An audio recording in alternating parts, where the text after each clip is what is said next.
So good evening, everyone. I'm Larissa Vigu-Picard. I am the Executive Director of Pejepscot History Center, and I'm very, very pleased to have everybody with us this evening. We've got a nice crowd, as I mentioned, for tonight's presentation by Kate McMahon. Couple of items before we begin. Kate's presentation is going to be 45 minutes or so, and then we will plan to take questions after that. During her presentation, if you think of something that you would like to ask, feel free to go ahead and use the chat box icon at the bottom of your screen and type your question in there, and I'll monitor that, and then Kate and I will both kind of do that at the end of her presentation, so that she can cover your questions as well as possible. She's going to present some really amazing research, I think, tonight, and I think you'll all be quite interested in what you're going to hear. But there's also a lot that's unknown, and this is really some serious history detective work that many of us with historic collections can help out with. It does take time, but it's really important work that needs to be done. So she'll talk a little bit more about that. I do want to just say that I'm thrilled that we have quite a few non-members tonight. We certainly have had good outreach with this program, and welcome to all of you who are non-members, and welcome to our members, of course. I just want to put in a plug for Pejepscot History Center membership.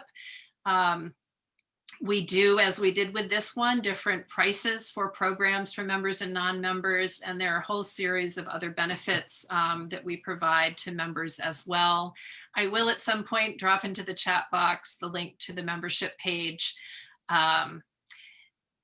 because that's what I'm paid to do as executive director, is promote things like membership. So I would encourage any of you who are interested to have a look at that and consider becoming a member of Pejepscot History Center. We do have some other programs coming up on Zoom this fall, and we're beginning to work on what our 2021 year is going to look like. Of course, like everybody, we're not fully certain about that. We also are doing a holiday program this year. We're going to do our traditional Santa Day program outside on the portico at the Schofield Whittier House on Park Row in Brunswick this year on Saturday, December 5th. So we'll be putting out more information about that as well. Okay, we're going to go ahead and get started. And I am going to introduce Kate. I have heard her speak a couple of times. Once was at the Osher Map Library, which was just fascinating. And then she and another person on this who's joining us tonight, Meadow Dribble, were part of the Maine Archives and Museums Conference recently, talking about their Atlantic Black Box program, which I think Kate will tell you a little bit about. And as I said, this research is compelling and very, very important, and certainly timely, given all of the things that are going on in the history being made today. So Kate is a native Mainer. She went to the University of Southern Maine, and she got her bachelor's in art history. She got her master's degree through the American and New England Studies program there. And she did her Ph.D. in history at Howard University and received that in 2017. She is currently the museum specialist at the National Museum of African American, or a museum specialist at the National Museum of African American History and Culture at the Smithsonian, and she leads the research efforts at the Center for the Study of Global Slavery. Her dissertation at Howard was titled "The Transnational Dimensions of Africans and African Americans in Northern New England from 1776 to 1865. And her current research explores New England's connections to and complicity in the illegal slave trade and colonialism from 1809 to 1900. She's committed to exploring the living legacies of slavery and the slave trade in the present day, and interpreting this history for a broad public through frequent public speaking engagements and scholarly production. And she said she's been quite busy with speaking engagements lately. So we're very, very lucky to have secured her for this. And this is one of the silver linings of the Zoom world. We can not only have speakers like this, but we can also have many people from all over. I apologize for my office phone ringing right now. We can have people from all over the state and beyond listening to these great programs. I'm going to turn it over now to Kate.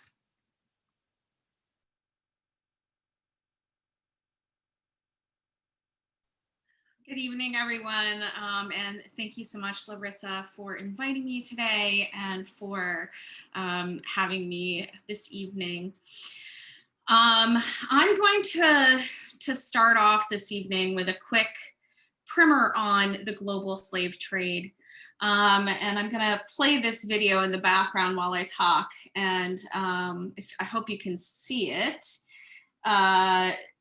I want you to pay attention to what happens in the year 1808 as I speak.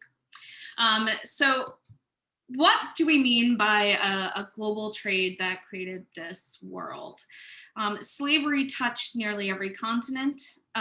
Slavery impacted how we view our world, in the world that was created because of the project of colonialism and slavery is one that we're still dealing with the legacies of today. I mean, if we think about everything that has happened in the last 6 months as it relates to not only Black Lives Matter, but also the outcomes for people of color based upon the pandemic, the health outcomes. So this really is something that continues to shape our world. And when we think about it, we think it's quite distant from us. And particularly in New England, we think about it as something that is very separate from our experience. It is a Southern institution in the United States. We were on the right side of the Civil War, the right side of history. But when we really take a deeper look into what the slave trade did and the massive impacts of it in its demographics, currently, according to the transatlantic slave trade database, slavevoyages.org, which is the largest database that exists that helps us study the true demographics of slavery, suggests that 12.5 million people departed Africa, and about 10.7 million people arrived at various places in the New World. That means that 1.8 million people, and I apologize for my dog, another issue of the Zoom era, dogs in the background, 1.8 million people died during the Middle Passage alone. And that doesn't account for the number of people that died in Africa as a result of, the wars that often led to individuals ending up as part of the slave trade. And it also doesn't account for what happened to people once they got to the New World. In places like Brazil, which you can see where during this map, where all of these people are flowing to is Brazil and Cuba. And that has everything to do with sugar. Sugar was key. And this really, the trade in sugar and our global desire for sugar and other commodities that were produced by enslaved people were driving this global push for the purchasing of enslaved people in Africa to go to these places. So in Maine, slavery was a relatively small institution during the legal period.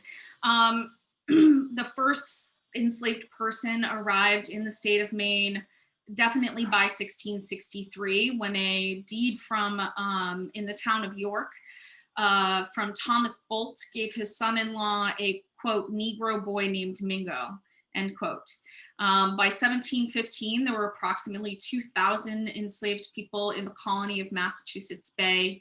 And by 1775, that number had grown to about 3,500 enslaved people in Massachusetts and 629 in New Hampshire.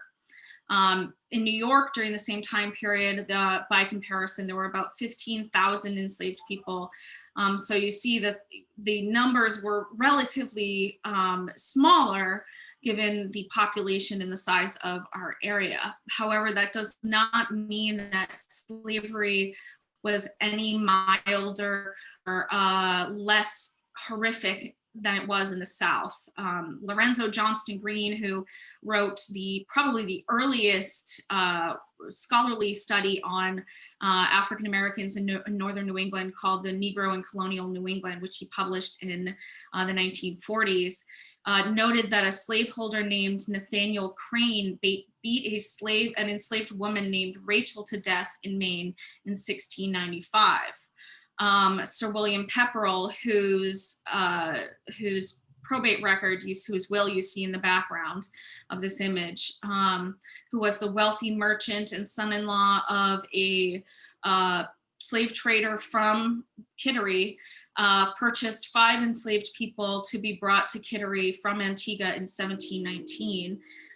In a letter dated June 25th, 1719, which you see transcribed on the left, the merchant stated, "Sir, I received yours by Captain Morris with bills of lading for 5 Negroes and 1 hogshead of rum." A hogshead is a 63-gallon barrel. "One Negro woman marked Y on the left breast died in about 3 weeks after her arrival in spite of medical aid which I procured. All the rest died at sea. I am sorry for your loss. It may have resulted in deficient clothing so early in the spring." And so this really is one piece of evidence that shows that slavery was deeply entrenched and slaveholding was deeply entrenched in Maine. And Mainers, particularly during this time period, elite Mainers had a deep connection to slavery in the Caribbean colonies. And that connection continues to grow into the 18th and 19th centuries. So when we talk about Maine and the slave trade, we have some issues with the current status of the research. And the reasons why all of a sudden everyone is asking me to come talk is because there really isn't any one textbook that you can go out to right now to look up this history and understand this history. I'm hoping to publish my book next year, but the pandemic and my work life and my busy schedule have made me put it off. So, and it is much too large of a project for me to do on my own. And this is where Atlantic Black Box really comes in.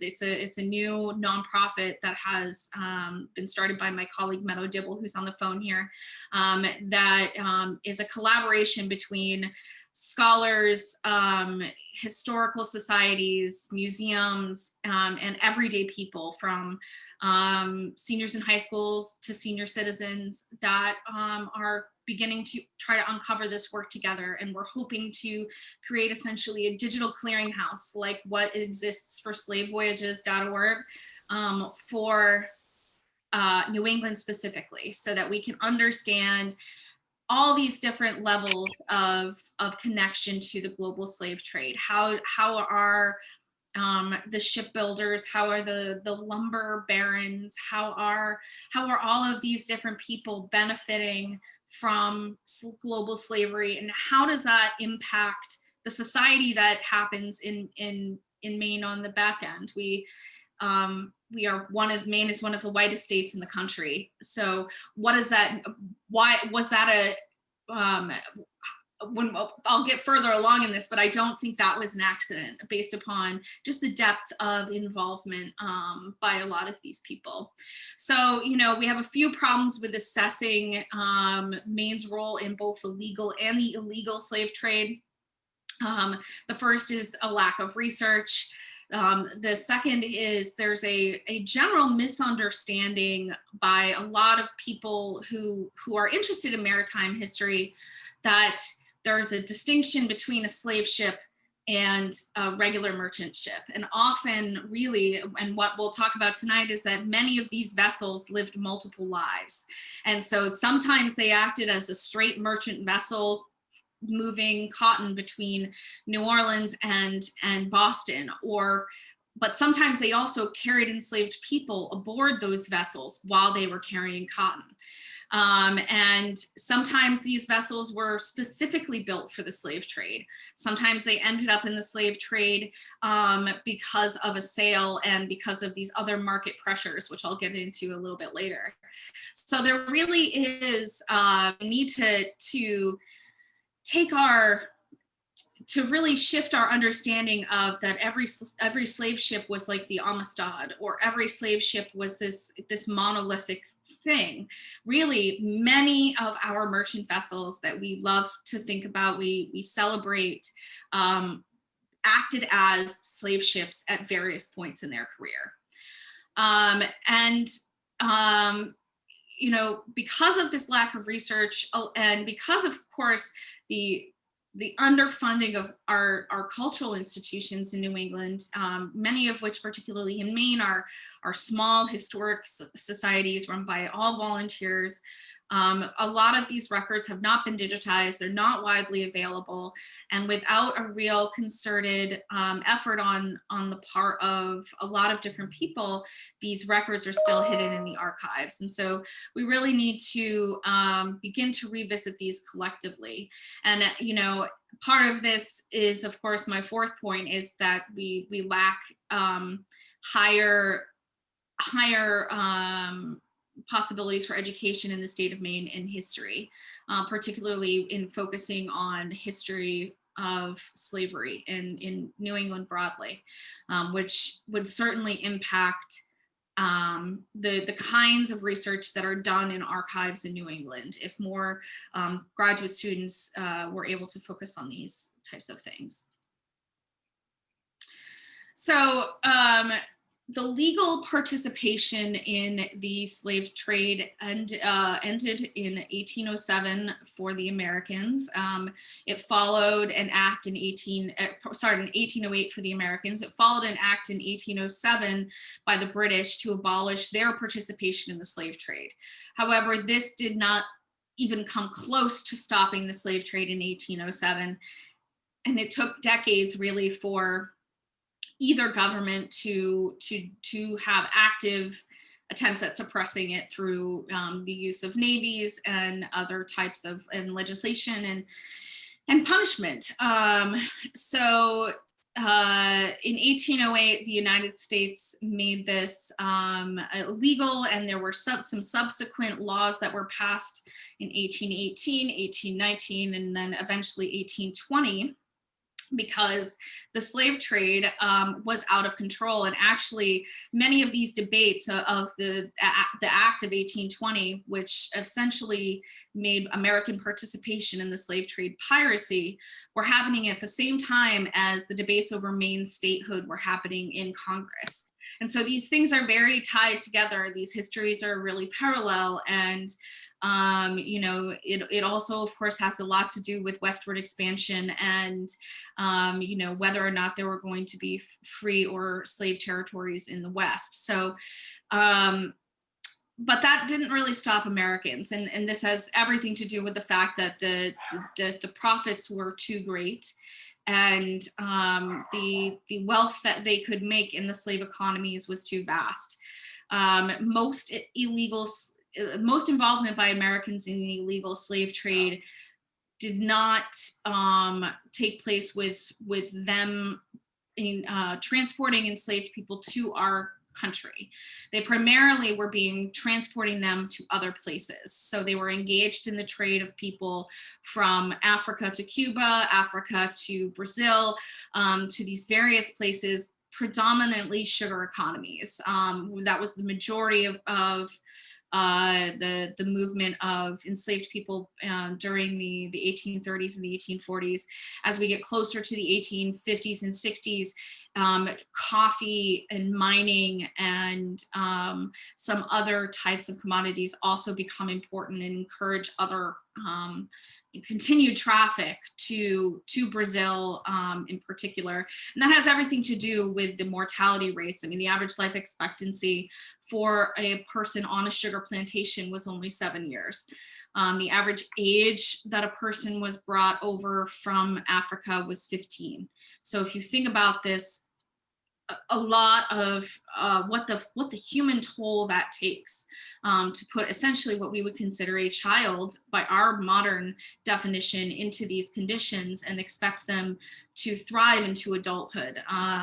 So this has a truly large human toll and human impact. And I'll get to some of what the legacies of this into the present day are. But I'm going to focus tonight on one character from Brunswick, Joseph Badger, who was a shipbuilder, a merchant, and what I have called a slave trade capitalist. Joseph Badger was part of the Badger family of essentially Kittery, Portsmouth. So if you're in the Pejepscot today, there's Badger Island. The Badger family were extremely important in the American Revolution and became very prominent shipbuilders. Joseph eventually relocates from New Hampshire to Brunswick, and lives in a rather modest life until the 1830s, when he begins to really invest in some ships that were being built. And so one of his first vessels is the brig Porpoise, which it was a 160-ton brig, a rather small brig. The tonnage of a vessel is the amount of the weight of the cargo it can displace. So it doesn't mean that the ship itself weighs 160 tons. It means that it can carry 160 tons of cargo. And that was a classification of one of the main ways how they could keep track of all these different ships that a lot of them had the same name. There's a lot of Marys and Elizabeths. So tonnage is one identifying factor. And so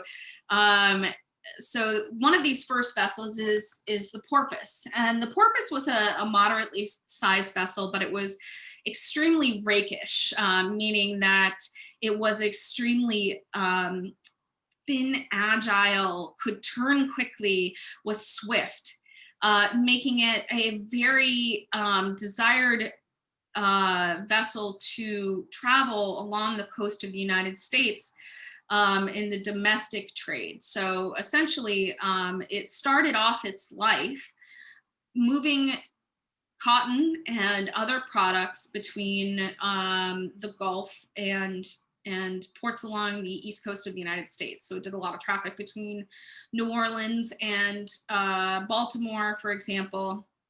And some of what it also carried was enslaved people. And so it actually transported about 100 enslaved people from the upper South to the lower South on one of its first journeys in 1841. It transported these people were enslaved. Actually, I'm in Baltimore right now, just about a mile from where I live now, where the current Camden Yards, the home of the Orioles, was actually a very large slave market there. It was one of the largest in the East Coast, and that primarily people were being moved as part of the domestic United States slave trade. So from the upper South to the deep South, up through the Mississippi, and a lot of them were transported to cotton plantations. So that was how it started its life. The Porpoise initially begins moving cotton and these other goods between along the coast of the United States, and then in 1842 it begins to go into more southern waters, which I'll get into in a second. He had another vessel called the Malaga that was a 183-ton vessel. And this vessel was actually, you'll see here, which I'll get to in a little bit, implicated twice in the slave trade. Like its sister ship, the Malaga, it spent a lot of its early, its sister ship, the Porpoise, it spent a lot of its early career traversing the Gulf of Mexico, the Caribbean, and then eventually it ends up in Brazil, consigned to a slave trader. And there are several vessels that he owned in between these vessels and this final ship, the Rebecca, that I am suspicious of based upon their itineraries where they went. One of them went to the east coast of Africa, which is a very suspicious thing for it to do based upon, it went to east coast of Africa to Brazil home, which is the similar path to some of these other vessels that were engaged in the slave trade. So, but I haven't been able to prove anything definitively yet. However, what I do know is that he was part owner of a brig called the Crimea that was built in Bath, that transported 700 captives to Cuba in 1857. But the final vessel he built after all of this, so you can see a much larger ship. It was a ship class, 534 ton ship called the Rebecca. And this ship had perhaps one of they're all equally gruesome stories, but a very compelling narrative to it. But you can see here, Joseph lived on Main Street in Brunswick. He lived initially in his own house, which burnt down in 1845. Eventually, he moves in and shares a house with his brother, Nathaniel. I think he might have lived in the carriage house behind. Was a well-respected citizen of Brunswick, eventually becomes a close friend of Joshua Chamberlain, and there are a number of letters between Chamberlain and Badger when Chamberlain was in the war at the very end of Badger's life in the early 1860s. And he also was the president of the Pejepscot Bank, one of the first directors of the Pejepscot Bank and a major member of the bank. And he invested in a lot of other things as well, railroads. But clearly, this is happening over the course of time. His wealth and status are accumulating each time his ships are engaged in this activity in the South. So the Porpoise was one of these ships, and it was built by Badger and owned by him and George F. Richardson. Richardson was one of the founders of the Brunswick Bank, so that it's likely that these men obviously must have known each other. They were in competing banks, but they built this vessel together. So it was a moderately sized 160-ton brig. In December of 1841, it left Baltimore loaded with 106 captive Africans bound for New Orleans. The slaves, these enslaved people were being sold south by two traders, J.F. Purvis and Hope Slatter, who was a major slave trader in Baltimore. The Porpoise, this is one of the only identified vessels thus far. It's the only one I know of that has been identified that participated in both the domestic American and the illegal slave trade. But it was captained in 1843 and 1844. It headed south. It headed to Brazil. At the helm was Cyrus Libby, who was a ship captain from Scarborough. During this time period, it made, which I don't have definitive, again, no smoking gun evidence. However, based upon its itinerary and its future activities, it's safe to say that it made two slaving journeys before this penultimate one. In 1843 and 1844, it sailed between Angola and the Congo River, which were two huge slave trading areas, particularly for enslaved people being sent to Brazil. So this is, this vessel really, the story of this ship really typifies the truly global nature of Mainers and the merchant economy in the 19th century. Um, and the illegal slave trade truly was funded and fueled by northern merchants, shipbuilders, and business people. And I think this case really shows that. It did not, the slave trade did not end in 1808. It did not end in 1820. It continued to vastly increase in the years leading up to the American Civil War. Little material culture has survived of the enslaved people themselves. And so this story is an interesting one because we do actually have the voice of one of these people, and actually two of these people, Pedro, who you see here in this image on the left, who was taken aboard the Porpoise. He produced an oral history as well as a painting, a number of paintings, and he even helped George W. Gordon, the American consul in Brazil, run for the governor of Massachusetts. And so this period has not been really well studied. There's a couple of recent books in the last few years that have come out that have really helped us understand American participation in this period more, but there's still a lot to work to do. However, what we do know is that throughout the late 1830s and 1840s, American vessels were traveling to the South Atlantic to participate in this slave trade. Brazilian slave traders essentially were looking for American vessels in particular, and as were Cubans in the 1850s, which I'll get to in a bit. This is because we had a treaty with Great Britain, and this treaty said that American ships could not be boarded without just cause. Essentially, that they needed to see enslaved people on the decks of these vessels if they were going to be boarded by the British, who up until 1842 were the only Navy that was patrolling, actively looking for Americans engaged in the slave trade. And it wasn't until the 1842 Webster-Ashburton Treaty that we actually begin to have American vessels actively prosecuted, and the American government pays for the construction of some naval vessels specifically built to outrun slave ships. And they're actually, the first one, the USS Saratoga, is built in Kittery and is launched in late 1842. But Brazilians are looking for these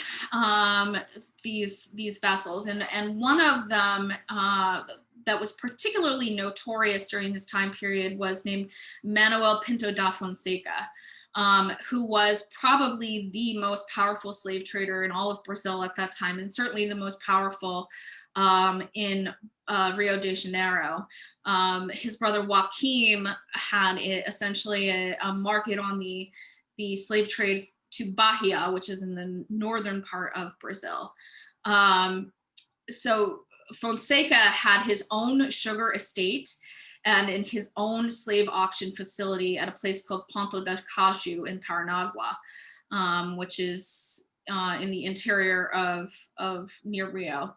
The British consuls in Rio de Janeiro at the time, Robert Hesketh and Fred Grigg, noted in a letter to the Earl of Aberdeen of Fonseca's notorious slave dealing within Rio de Janeiro and the surrounding ports and the massive wealth he generated. He stated that Fonseca had earned approximately 150,000 pounds sterling in 1845 alone, which equals approximately 20 million US dollars in today's currency. So, and that's what we know about. I mean, so likely it's much higher than that. And the Fonseca family is still an elite family in Brazil, so that they continue to be, this wealth that they had led into the period of the dictatorship and into this current day, where the Fonseca family still has a lot of wealth and power in Brazil. So Fonseca consigned the Porpoise, which was built in Brunswick, first in 1843 to go to Angola and Sao Tome, which is an island off of West Africa. In 1843, he consigned it, in 1844, he consigned this vessel again, along with 4 other American ships. The 223-ton brig Kentucky, which was of Boston, the Garofillia of Baltimore, the 17th of March, which I don't know where it's from, and the Laguna of New York City. And you'll see here this table up here is transcribed from George William Gordon's notes. Gordon was an abolitionist Whig, and he essentially took it upon himself to keep track of Americans that were engaged in this trade. And so if you look at all of these vessels and where they're from, look at how many are from Boston, Beverly, New York, and who is consigning them. So these consignees at Rio, Maxwell Wright and Company. Maxwell Wright and Company was a merchant firm, as was Joseph Brickhead, that operated in Rio de Janeiro during a very short time period until they were expelled by the Brazilian government in 1850 because they were consigning American vessels on behalf of Brazilian slave traders. And so they got into a lot of trouble when Brazil finally began to crack down on the slave trade in the late 1840s into 1850s. So Pedro was born around 1833 in coastal Eastern Africa. His adoptive brother Percival, who recorded his oral history, described his birthplace as Zanzibar, which is a term to describe the land between Zanzibar in Tanzania, which is an island off of Tanzania, to mid-Mozambique. And I actually had the opportunity to give this presentation in Mozambique a couple of years ago to some colleagues. And we were able to distinguish that the language that Pedro is likely speaking is Swahili, which gives us an idea of the his ethnic origin, and that he was likely from the coast, so somewhere near the coast. But Pedro vividly described the terror of his capture, which is not something, this is a very unusual thing to have survived into the present day. But, he talks about how his family was attacked by a neighboring group and that his family was scattered. He saw his father was killed, and he realized later that he and his brother were taken, his brother Luis. Pedro recalled the first white man he ever saw, a cruel Portuguese slave trader named Sebastian, who mercilessly beat the boys to get them to forget their native tongue and to learn Portuguese, which was a common tactic called seasoning that they would do to force them to learn Portuguese because they could catch a higher price on the market.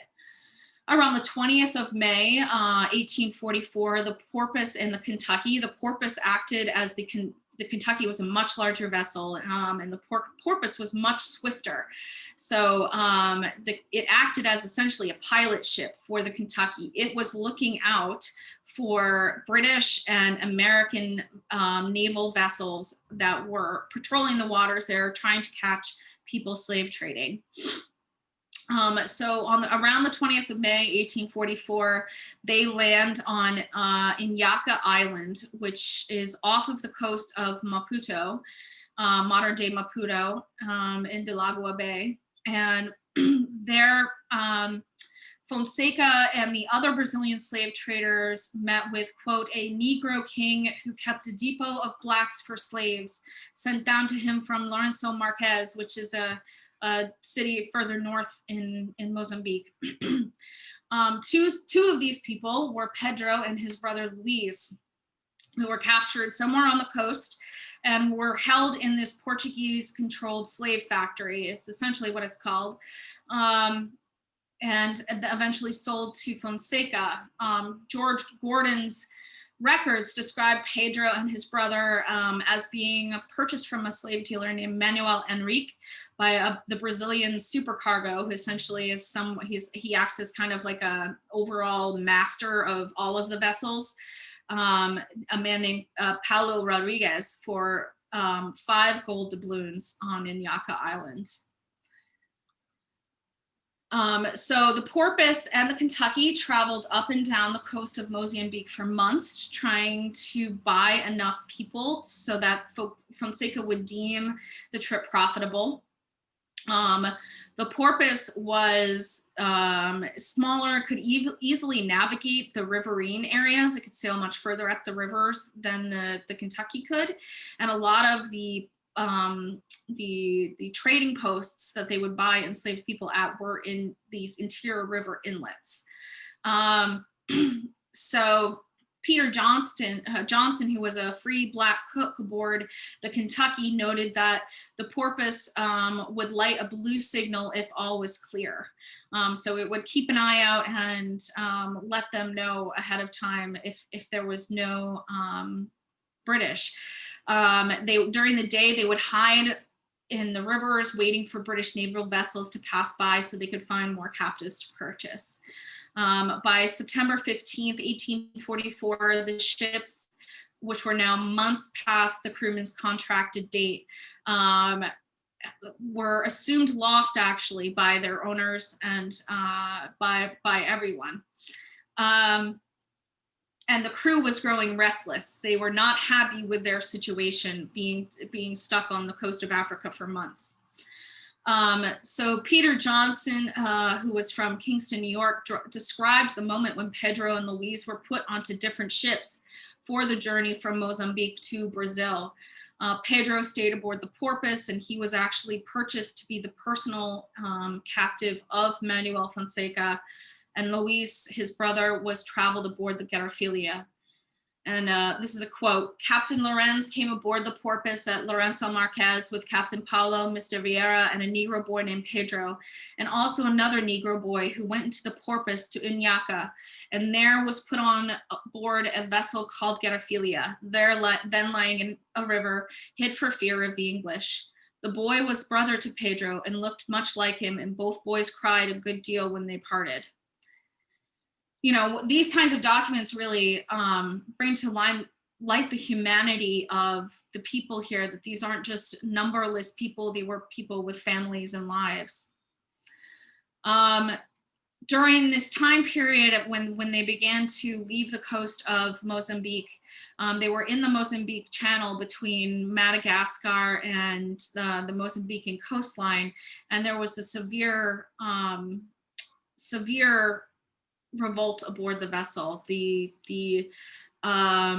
people aboard the Kentucky attempted to rise up. The men broke free and went into the women's area and broke a number of the women free. And then as a result of this, you'll see on the left-hand side of your screen this pretty horrific reprisal by the crew, which was this is a very disturbing evidence of the violence of the slave trade.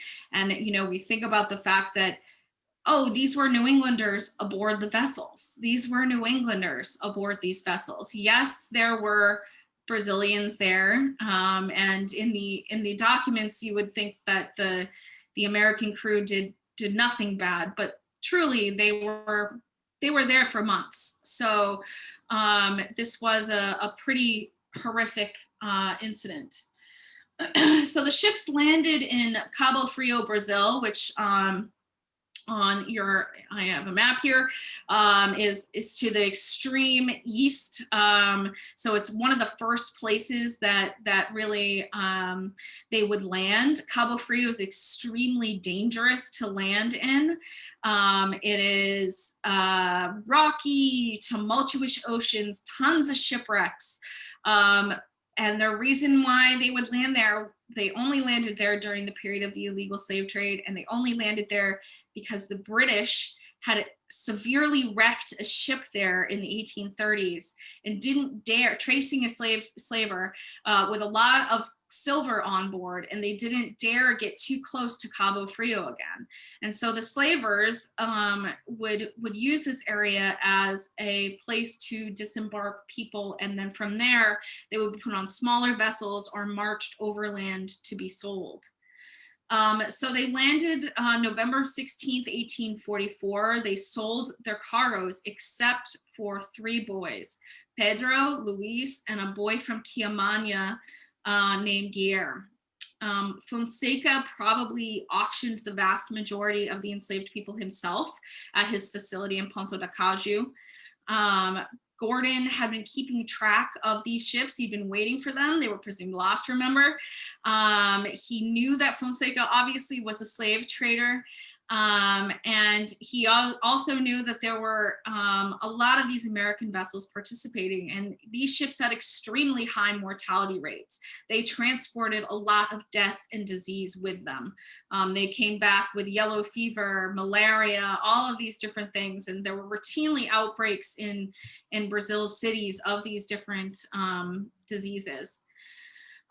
So having sold the majority of their cargoes, they sailed toward Rio de Janeiro and arrived in that port late in the evening of January 22nd, 1845. Consul Gordon knew that they were overdue and had been in Africa for months. And the crew of the Raritan, the vessel you see in that lower image, which was one of the first United States Brazil squadron vessels. And you can see how well gunned it was. It was built in Philadelphia, and it was extremely well armed vessel. It pulled alongside the Porpoise as it pulled alongside the ships as they entered the port.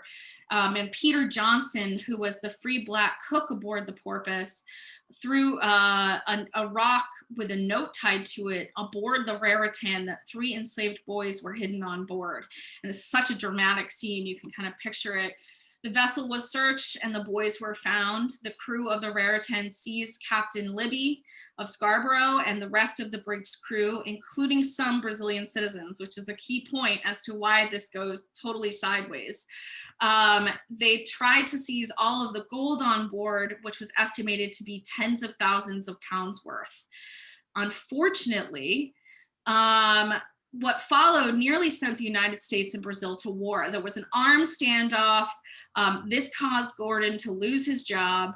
And the Brazilians believed that the American government was overstepping their boundaries by arresting these prominent Brazilian citizens in their own port. And ultimately, Fonseca essentially gets a gang of slave traders together to go to the governor's mansion and protest this.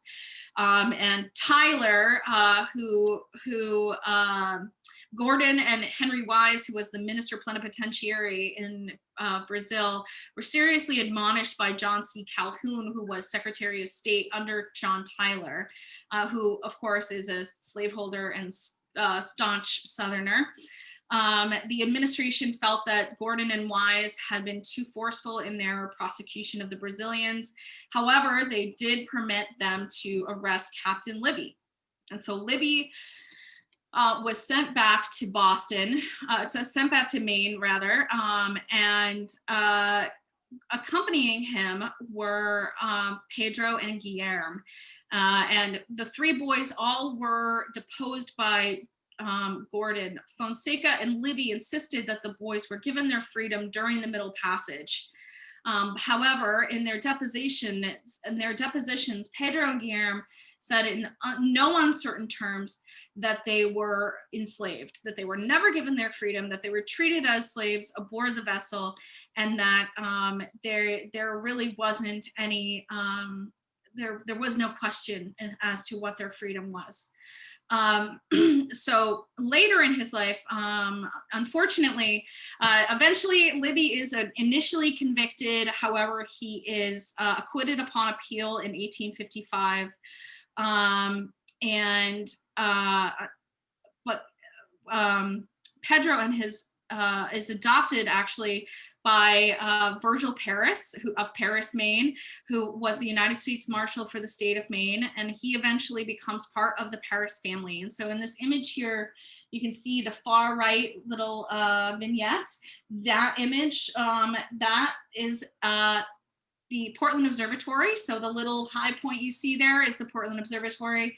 And then on the right, you see this is the family farm in Paris Hill, which I just love this image because, you know, it's the childlike qualities. If when you can see it really close up, there's men with beards and little dogs. And so you really get to see who Pedro was as a person. And, you know, that he captured this really incredible experience. And, you know, one interesting thing about this that makes me love just material culture is this image on the left, this structure here. This was, you can see on the bottom right-hand corner, this was only used as a wharf during a very specific time period. And it was primarily during this time period between the 1830s and mid-1840s when they began to use the Valongo wharf, which became much more famous in Brazil. And so, unfortunately, Pedro does go on to actually petition for George William Gordon when he runs for governor. He goes on a whistle-stop tour of Massachusetts with him, but unfortunately dies of pneumonia in April of 1860, and he's actually buried in the Paris family cemetery. But he was considerably well-loved. Guillermo, the other boy, ended up becoming a barber and became part of a free Black community in Massachusetts. So this vessel, the Porpoise, lived this incredibly fascinating life. And during this same time period, its sister ship, the Malaga, also built by a Badger, was also in Brazil, and it was also slave trading. On April 13th, 1846, Lieutenant John Bisham of the USS Boxer received a message from the British Navy ship Action via a rowboat that arrived between the dense evening fog that the Malaga was in Cabinda Bay, Angola, under suspicious circumstances. The Malaga was boarded, and its cargo was found to be consistent of that with slave traders. Lieutenant Bisham began investigating the charter party, and it was found that the Malaga was consigned to Fonseca. And this is a quote from Bisham. He says, "The charter party itself was similar in all respects to that which is ordinarily used to cover these frauds upon our flag. It left the port or ports of destination to be indicated by the charterer's agents. It stipulated for the conveyance of passengers, not Negroes, and the rate of charter 1,800 milreas, about $1,400 a month, paid for the first month in advance. The vessel being of less than 184 tons, implied that the voyage was one of peculiar hazards. The vessel, moreover, when leaving the United States for Rio, had laid in stock provisions for a year. The crew had been shipped for 18 months. The voyages beyond Rio to be such as the captain might direct. Among the deposition of one of the crew shows that a voyage to the coast of Africa, though not named, was understood to be included." So essentially this means all of this evidence suggests that they are planning to not only go to Africa, they're planning to go to Africa for a long time. And this is one thing about the slave trade, particularly during this period, is that they had to spend a lot of time going up and down the coast in order to find enough people to purchase. So the Malaga was chartered to Africa as support for another Boston slave vessel called the Senator. It had arrived with the Malaga in late February, early March of 1846, with mate John Miller acting as its master. As their captain, John Kelly, was very ill with yellow fever. George Kohler, a sailor from Norway who was on board the Senator, testified that Miller did not make it clear until the brig had been consigned for slave trading until they arrived in Cabinda. The enslaved people were quickly loaded onto the ship by the newly arrived Portuguese crew, and they immediately got underway back to Brazil. And so there was a lot of food aboard the vessel. And this was another thing that made it very suspicious. It had a lot of farina, which is a type of starch. But unfortunately, despite the suspicious nature of its presence, the Lieutenant Bisham had to release the Senator and the Malaga. The senator went on to successfully take 900 captive Africans, with only 600 people successfully arriving in Brazil. 370, and this is a quote, 74 suffocated in the first night, and more than 200 others died of thirst during the remainder of their 3-week ordeal, end quote. These huge mortality rates, I mean, this is a 33% mortality rate. Shows the distinct difference in the cruelty of the illegal slave trade during this time period. So the Malagas capture made headlines in the United States. Some folks, particularly in the South, were very sympathetic. On June 16th, 1846, the Malaga was charged with being employed in transporting slaves from one foreign country to another, and that she was fitted out and caused to sail from the United States for the purpose of procuring Negroes to be transported from Africa to some port or place for the purpose of their being sold as slaves. But the evidence was scant. Because there were no people found on board. So the charges were dropped against the Malaga and its crew, and the ship was sold sometime in the weeks prior to November 17th, 1847. It again ends up in Rio de Janeiro. On December 11th, 1847, it was captured off Sierra Leone under Brazilian colors with 830 captive Africans aboard its 183 tons. This number is unlike anything you would see previously in the slave trade during the legal period. During the legal period, it was considered to be humane, and I use that quote lightly, to have people per ton. So if you think about that, 1.5 people per ton, there should only be about 250 people on this vessel that could be considered to be humane way to transport them. There are 3 times that many. So this was really horrific. However, they were captured by Her Majesty's ship, the Ferret, and they were brought to Freetown, Sierra Leone. And they were able to integrate with a new community and were part of almost 4,000 enslaved people that were freed by the Africa Squadron between 1846 and 1847 on these different vessels. And so really what begins to happen during the 1840s is that more Maine vessels are traveling south. They're traveling to Cuba and they're traveling to Brazil. After 1850, when Brazil begins to prosecute Americans engaged in the slave trade, Americans begin to shift their slave trading interests to Cuba. Cuba is also becoming the world's #1 exporter of sugar. So I have been doing a lot of research and a lot of digging, and so far this is a list of Maine vessels on the right-hand side that were somehow engaged in the slave trade between 1854 and 1865. And so these vessels are, you can see I only have figures for about half of these vessels, and I so far know that approximately 18,000 captive Africans were embarked on Maine-built vessels to head to slavery in Cuba, and approximately 17,000 survived the Middle Passage and landed in Cuba. However, a lot of times I only know the approximate number. So you see here, there's a lot of 800, 700, and I only know the number of people that were landed, not the number of people that actually left Africa. So the mortality rate is just at least 7%, but it's probably much, much higher. I just don't have the figures and I probably will never know. And you know, the reason for this is because of the profits. And if we think about the price of a person circa an enslaved person in Cuba circa 1855 was $400, which is the equivalent of $12,000 in today's currency. So each of these journeys netted a profit. So this is the amount of profit after the expenditures of $3.1 million. And that's the amount of money per ship that's flowing back into New England. So if you look at this list, this is a biased list because this list are the people that got caught. These are people that I know about because they ended up getting caught.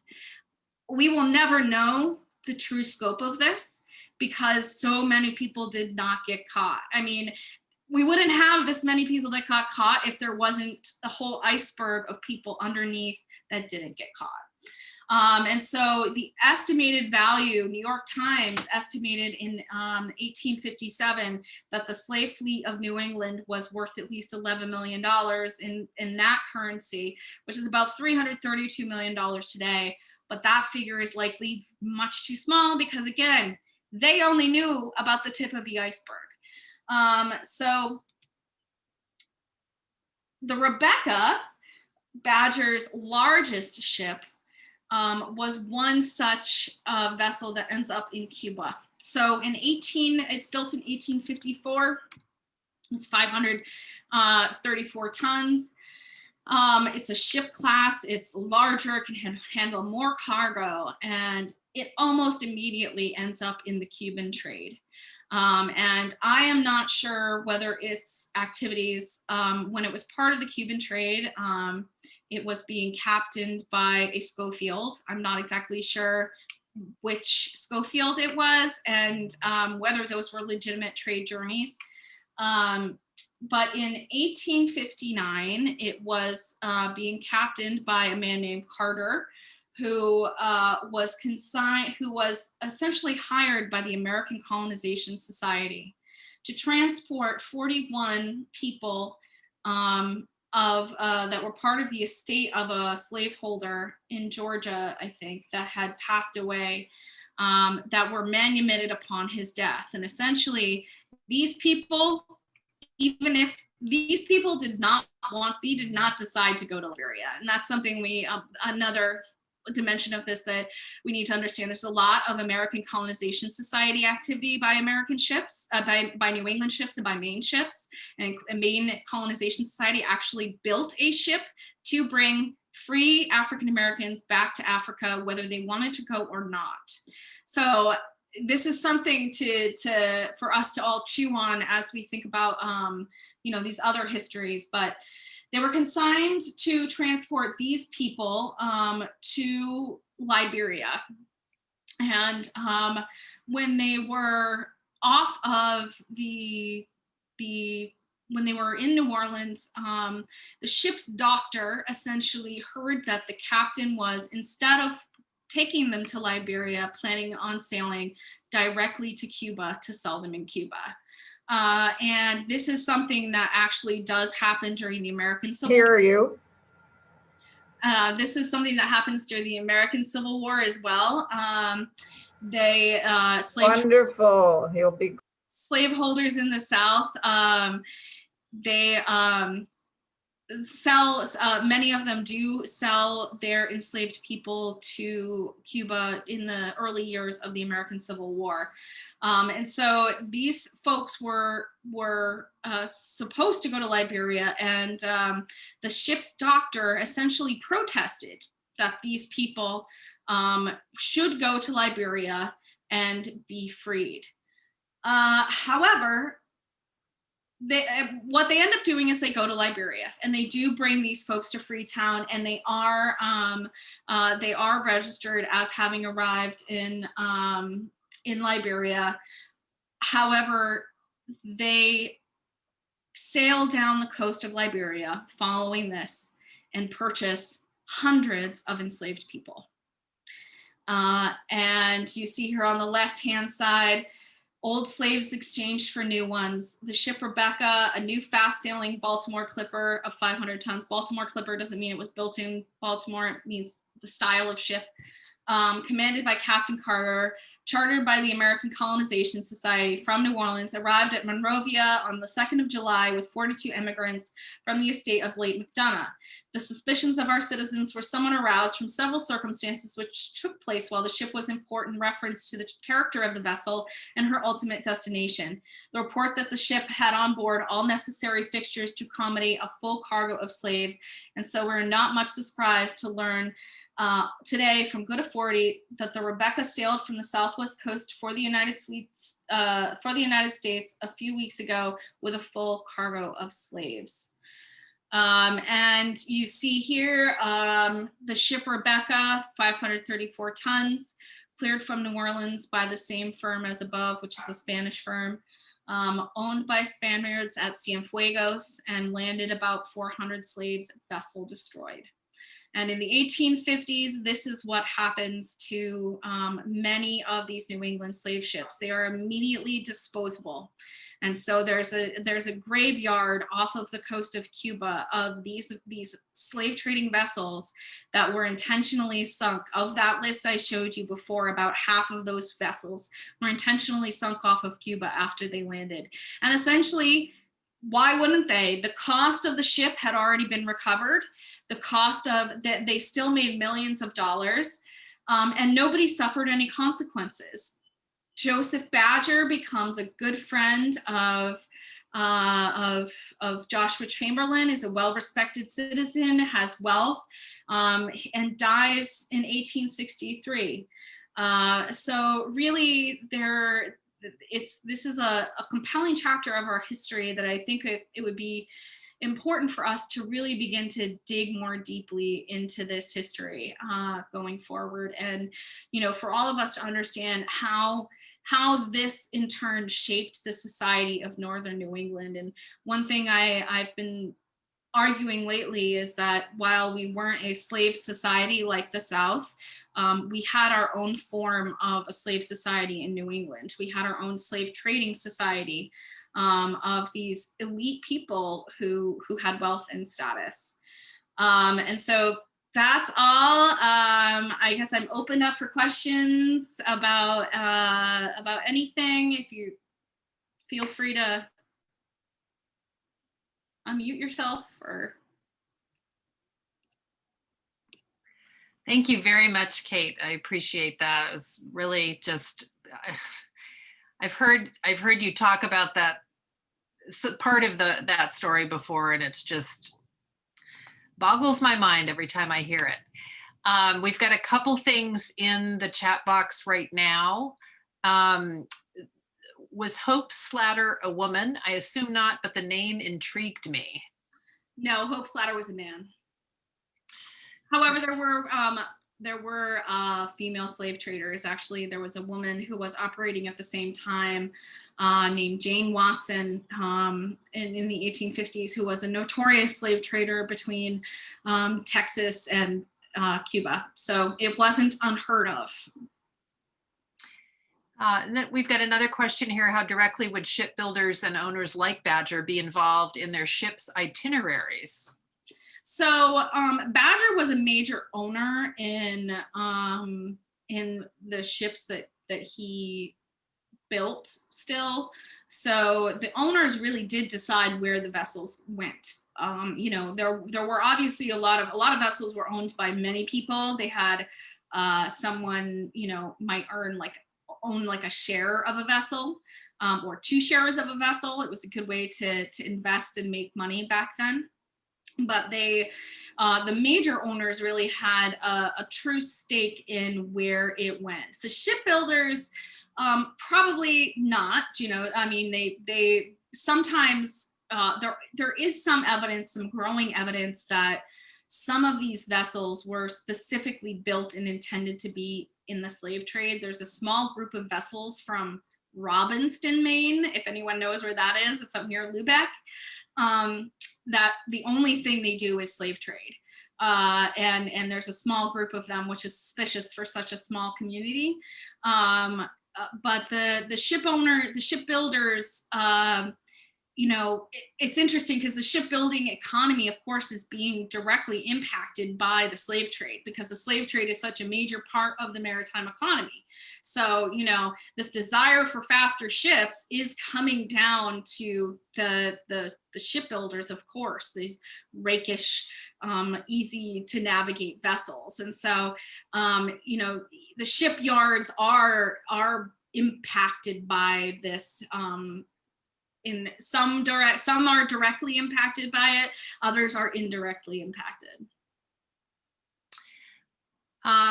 Next question, did abolitionists and anti-slavery activists refer much to the illegal trade after 1808?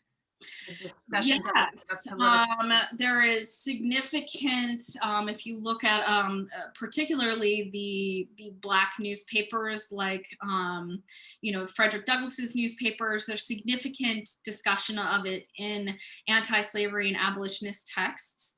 However, abolitionists in the US were primarily advocating for the end of slavery in the US.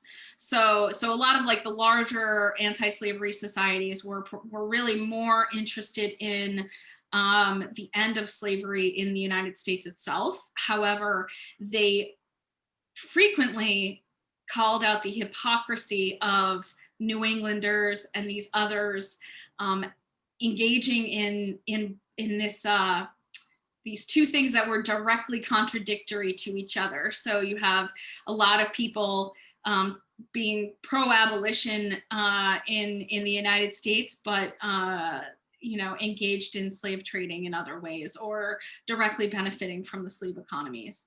So these things actually weren't lost even on Southern slaveholders. You would see in some of the Southern newspapers, the pro-slavery newspapers calling out, and even some pro-slavery senators calling out New Englanders for doing this, which is interesting why we have collectively forgotten this history. I mean, this certainly doesn't seem like an accident to me that we have collectively forgotten it, because it was all over the newspapers, all over. There was plenty of criticism coming from the right-hand side too. So, it's complicated. It's a complex history. Is it safe to assume that many ship captains would not acknowledge their cargo included slaves and instead would list other trade goods? And that's actually something that I wanted to talk about. Is you talked, I know before I've heard you talk about, you kind of have to read between the lines with regard to cargo lists and that kind of thing, and to figure out some of this stuff. Yeah, there's definitely a lot of active hiding. I mean, there's a lot of these naval records that I read. They talk about watching the captain dump his cabinet overboard. So they literally watched them dump these things into the sea, and there is plenty of suspicious activity. In terms of people arriving. I have a couple of vessels that I'm suspicious of because they arrive back with like ballast, but they've got like, a ton of gold. And it's like, okay, they went to, they left New England loaded with rye, and then they went to Brazil, and now they've come back and they don't have any cargo, but they have a lot of money. And that's suspicious, so this is one of these things about this period, is that it is a lot of reading between the lines, and there's a lot that we will never know. I mean, it's like one of these things to study. It's kind of maddening because I know I will never find a smoking gun in the record, probably. So yeah. Is there any connection between the ship Malaga and Malaga Island in Maine? Well, I would love to know the answer to that question. So I went on a real deep rabbit hole when I discovered that this ship was owned by Joseph Badger. And I figured out that the island, first I had to figure out when the island was named Malaga. So I was able to figure out that the Malaga was named. This was the earliest map that I was able to find, which dates to 1837, which means that it was named Malaga before the Malaga was built. So that's good. But we also don't know when the first African Americans were living on Malaga Island. So we don't know, for sure. Certainly by the 1860s, there were African Americans out there, but potentially there were African Americans living out there prior to that. We just don't have any evidence of it. but you know, I don't know for sure. I'll never know for sure unless we can find some record, maybe at the Pejepscot Historical Society, that tells us why Joseph Badger named the ship Malaga. But it's one of these tantalizing clues to me that I would love to know why he named it this. Was it just because the Malaga Island was there in the river? Was it named after Malaga, Spain, maybe? I mean, who knows? We've got a couple more here, and then we might wind down. Are there records of how many ships were built or captained by Schofields? Oh, I don't know. I haven't dug into the Schofields too much. I have. I know that there are records that exist at the Maine Maritime Museum of different Schofields, but you know, it's fairly large and active maritime family. So, you know, it's tough to say. There's really no one place you can go to get records on any of our maritime history in Maine. You know, it's often really scattershot between different archives. So, if anyone wants to compile a Schofield directory, that would be pretty great. That'd be a good project. Do you think there's a connection between Yankee shipmasters smuggling during the Jeffersonian embargo and their willingness to engage in the slave trade? Was a sort of tradition of smuggling developed? I mean, I wouldn't be surprised. I think there's certainly a long tradition in the of smuggling and piracy in general, and amongst maritime history. I think smuggling and bribery was a huge part of the operation of this whole endeavor.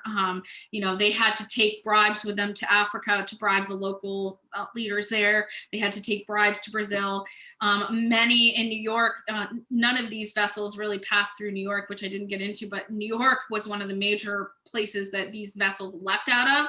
And there was major corruption in the port authorities of New York City too. So there was certainly a whole atmosphere of dirty dealings happening. So somebody does mention the fact that there's the book, The Schofields and Their Ships, which we certainly have copies of here and have sold here, and which Maine Maritime Museum used to publish. That definitely has quite a bit of information on the ships that were built and captained by them. And then we'll take this final question. This is a lovely way, I think, to wrap this up, and speaks to kind of the Atlantic Black Box Project. One of my colleagues nearby says, for those of us who work in the field and are interrogating our own collections within these lenses, could you share how we can be better allies and partners in yours and other scholars' efforts? Yeah, I mean, I think that, well, reach out to the Atlantic Black Box. Definitely is number one. We are in the process of trying to figure out our digital hub for how we're going to collectively do this. But we also would love to, you know, we're talking about doing like some workshops for institutions, for people who work in collections. But, you know, I think a good place for every institution in Maine to start is to go back and look at what do you use for cataloging terms? So how are you cataloging things?